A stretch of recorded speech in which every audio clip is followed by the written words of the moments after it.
I used to work as a night security guard at a regional hospital in 2017.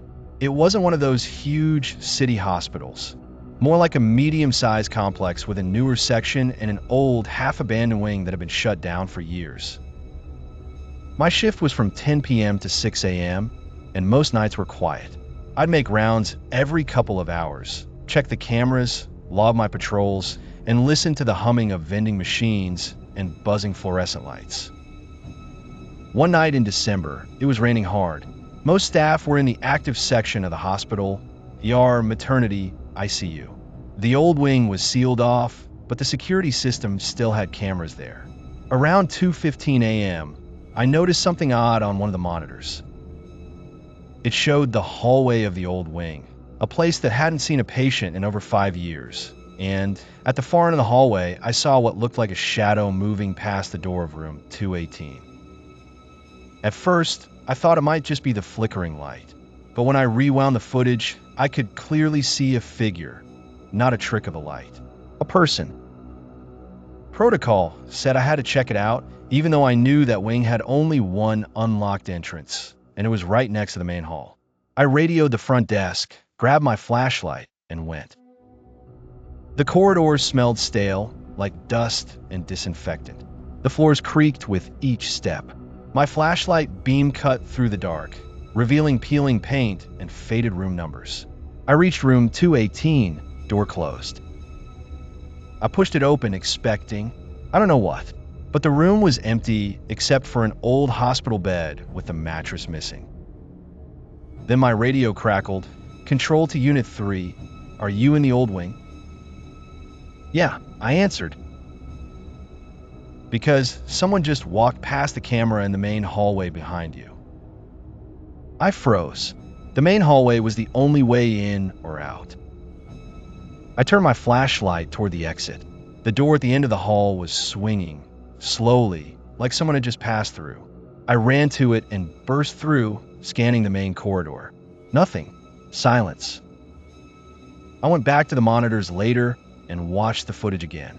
There it was, a tall figure in scrubs, walking calmly past the camera, just after I entered the old wing. No face visible. I reported it to the supervisor the next morning. He brushed it off, said maybe a staff member took a wrong turn. But I checked. The old wing door had been padlocked from the inside when I came back. I worked there 2 more months. Never saw that figure again. But every time I walked that corridor, I could still feel it, like something was standing just out of view behind those closed doors, waiting for someone else to come alone at 2 a.m.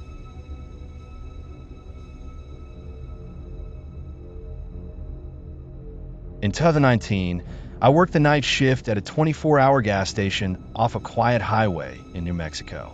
I was the only one on duty from midnight to 8 a.m. It was boring, but easy money. The worst part was the silence. No cars, no customers, just the hum of the refrigerator units and the sound of the fluorescent lights buzzing overhead. Around 3:30 a.m., it was completely dead outside. Not a single car for miles. I was restocking snacks when the station phone rang. Now, that was unusual. Hardly anyone ever called the station at night. I picked up and said, "Thanks for calling Chevron. How can I help you?" There was a pause. Then a man's voice, slow and low, said, "You should lock the doors." I frowned. "Excuse me?" Another pause. Then quietly, "He's watching you right now." Click. The line went dead. I thought it was some prank, but my gut twisted. I walked to the window and looked outside. The gas pumps were dimly lit, the road empty. Nothing but the reflection of my own face in the glass. Still, I locked the door. About 5 minutes later, I saw headlights approaching. An old pickup truck pulled up to the far pump. The driver didn't get out. He just sat there, engine idling, headlights shining straight through the glass into my eyes. I couldn't see his face because of the glare. After a minute, he turned the headlights off and just sat there. Then my phone rang again. Same number on the display. I picked it up, trying to sound firm. "If this is some kind of joke." The same calm voice interrupted. Don't move. He's right outside your window." My blood ran cold. I turned slowly toward the window. There was someone standing right next to the glass, inches away, staring in. A man in a hoodie. I hadn't even heard him walk up. I backed away. "Sir, I've already called the police." I lied. He tilted his head, just stared, then walked slowly toward the truck and climbed in. The headlights flicked back on, but he didn't drive away. He just sat there again. I dialed 911 for real this time, hands shaking. The dispatcher told me to stay on the line and keep the doors locked. 10 of the longest minutes of my life later, a police cruiser pulled up, and the truck sped off into the desert before they could even reach it.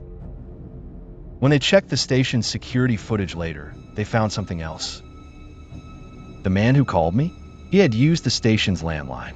The call was coming from the payphone outside, just 15 feet from where I was standing when I answered. I quit that job a week later. I still think about that man sometimes. The one who warned me. The one who said, "He's watching you right now." I don't know which one of them was worse.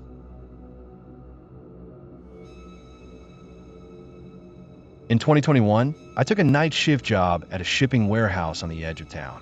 It was temporary work, mostly just sorting and labeling boxes from midnight to 7 a.m. The warehouse was huge, 4 long aisles of metal shelves, each packed with packages stacked 20 feet high. It echoed like crazy, so every sound traveled. There were supposed to be 3 people per shift, but one guy quit and another got sick, so for a few nights, it was just me and my supervisor, Carl. He stayed in the office most of the time, so I'd spend hours completely alone in the aisles. One night around 2:40 a.m., I was in the farthest section of the warehouse, sorting boxes in aisle 4. I heard footsteps, slow, steady, crunching on the concrete floor somewhere behind me. I assumed it was Carl doing rounds, so I said, "Hey Carl, you scare me half to death walking that quiet." No answer, just footsteps, then silence. I walked to the end of the aisle. Empty. I figured maybe sound was bouncing from another section. I went back to work. Then I heard again, footsteps but closer. I turned off my label gun and listened. Tap, tap, tap. Like someone was pacing just out of sight. I decided to go find Carl. I walked across the warehouse, but when I got to the office, the lights were off. He wasn't there. His jacket and keys were still on the desk.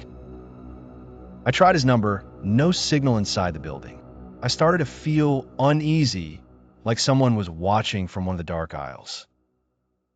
I grabbed a flashlight and started checking each section, calling out his name. That's when I saw something move near the far loading dock, a shape darting between the pallets. I shouted, thinking maybe a stray dog had gotten in, but then the movement stopped. While I got closer, I saw footprints on the dusty floor, work boots, size about 11, heading deeper into the warehouse. I followed them to the back exit. The door was open, slightly bent like it had been forced. I called the cops from outside. They came, searched the place, found the footprints, but no one inside. Then one of the officers pointed out something I hadn't noticed. The footprints weren't all the same. There were 2 sets. One belonged to heavy work boots. The other, smaller ones, sneakers. Both had come in, but only one set went out. We found Carl the next morning. He'd been locked in a storage room at the far end of the warehouse. He said someone had grabbed him from behind when he went to check a noise and shoved him in, locking the door from the outside. He didn't see their face, but he said he heard them whisper something before leaving. "You shouldn't work alone." That was my last shift there. I still remember the echo of those footsteps in the empty aisles, the sound of someone pacing, waiting, and the thought that maybe, just maybe, one of them never left.